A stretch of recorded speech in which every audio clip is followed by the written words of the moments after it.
Hi, I'm John, and today I want to ask you something. You've probably heard this advice your entire life. Walking is good for you. But let me ask you something honestly. Do you actually take walking seriously? Most people don't. They think walking is something you do when you're too busy for real exercise. Something light, something optional, something that doesn't really change your body. But what if that idea is completely wrong? What if one of the most powerful health habits in the world is something as simple as walking? Because the truth is, walking doesn't just burn a few calories. It quietly changes what's happening inside your body. Your brain, your stress levels, your blood sugar, your energy, even your mood. And here's the surprising part. Many people walk every day, yet they never experience these benefits. Why? Because they're not walking in a way their body recognizes as a real signal. So today, we're going to break down what actually happens inside your body when walking becomes a real habit. No hype, no complicated science, just simple explanations that actually make sense. And by the end of this video, you might start looking at walking in a completely different way. Let's start with your brain. Inside your brain, there's a small but very important structure called the hippocampus. Its job is simple. It helps you create memories, learn new things, and stay mentally sharp. But as people get older, the hippocampus slowly shrinks, and that shrinking is strongly connected to memory loss and diseases like Alzheimer's. For years, scientists believed this decline was unavoidable. Then they studied something interesting: walking. In one well-known study, older adults walked for about 40 minutes 3 times a week. After 1 year, researchers scanned their brains, and something incredible happened. The hippocampus had actually grown. That means walking didn't just slow brain aging, it helped rebuild brain tissue. Why does this happen? Because walking increases blood flow to the brain and boosts something called BDNF. Think of BDNF as fertilizer for your brain cells. It helps them grow, connect, and communicate better. That's why people who walk regularly often notice something interesting. Their thinking becomes clearer, their memory improves, their focus feels sharper. Not because they're trying harder, but because their brain is literally healthier. Now let's talk about something almost everyone struggles with today: stress. Stress isn't just a feeling.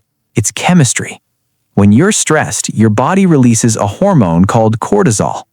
Cortisol is useful in emergencies, but when it stays high for weeks or months, it starts causing problems: poor sleep, weight gain, constant tension, low energy. And many people live in this stressed state without even realizing it. They wake up already tense. They check their phone immediately. Their breathing becomes shallow.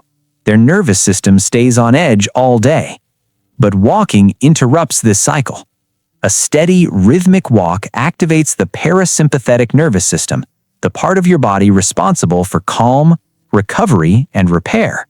In simple terms, walking sends a message to your brain: you're safe. That's why a simple walk often makes you feel calmer even if your problems haven't changed.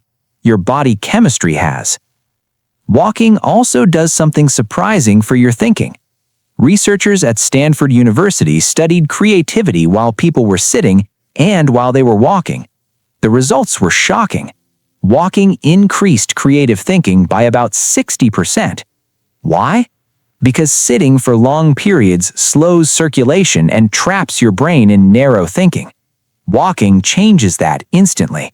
Each step pumps blood back to your heart and up to your brain. More blood means more oxygen. More oxygen means clearer thinking.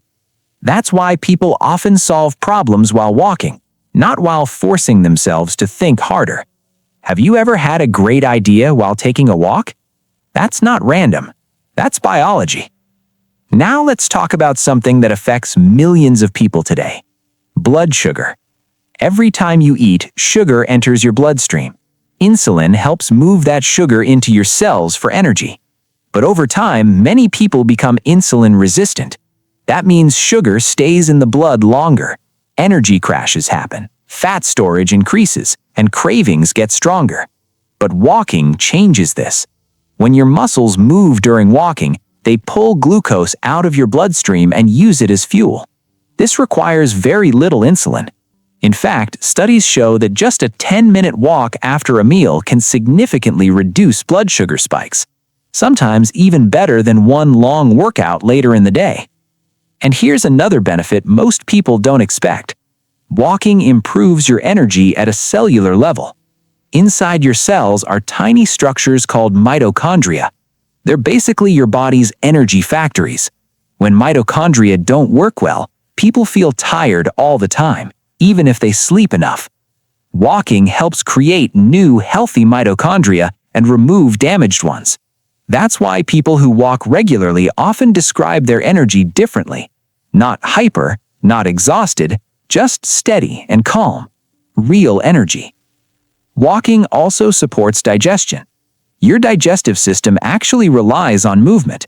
Sitting for long periods slows digestion and can cause bloating or discomfort.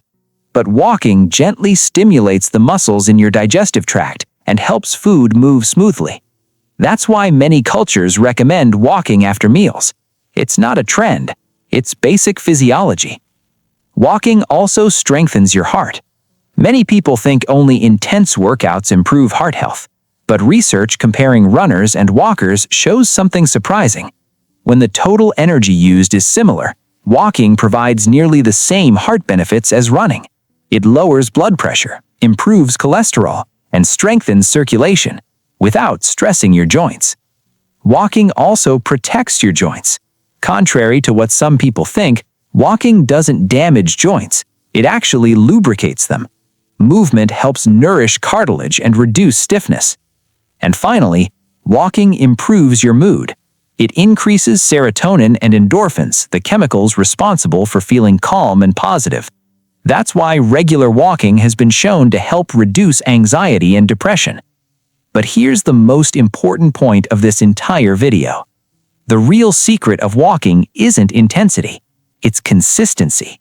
Your body adapts to what you do repeatedly, not what you do occasionally. A 15-minute walk most days of the week can create bigger long-term benefits than one intense workout followed by days of sitting. Small signals repeated daily create powerful change. So here's a simple challenge for you. For the next 7 days, don't worry about step counts. Don't overthink it. Just walk. Maybe 10 minutes, maybe 20 minutes, maybe 30 minutes. But do it consistently. And I'd love to hear from you. Comment below and tell me your plan. Are you walking 10 minutes a day, 20 minutes, or 30 minutes? If you enjoyed this video and learned something new, make sure to subscribe to the channel for more simple, science-based health tips. Thanks for watching, and I'll see you in the next video.